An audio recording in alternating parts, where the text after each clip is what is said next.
Počas štúdia sa žiaci pripravujú na nastavovanie, obsluhu a údržbu všetkých druhov a typov konvenčných a číslicovo riadených obrábacích strojov, obrábacích liniek a ich príslušenstva. Od druhého ročníka sa žiaci učia kresliť technické výkresy na počítačoch a programovať CNC stroje.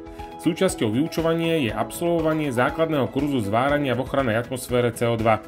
Štvoročný študijný odbor programátor obrábacích a zváracích strojov a zariadení končí maturitnou skúškou a výučným listom. No, ja sa najviac asi teším na ten zváracký kurz, čo teraz budeme robiť. Väčšinou to robíme na klasických sústroch, ale učíme sa aj na automatických frézach alebo veľkých sústroch, čo už potom sú aj na firmách. No ja určite v budúcnosti by som chcel toto robiť. Rozmýšľam ísť asi do Česka to robiť a škola mi určite sa to dozhodne, sa to tam naučí. Pomáha mi základy sa naučiť, čo mu nechápe, majster sa spýta mi, pôjde, vysvetlí.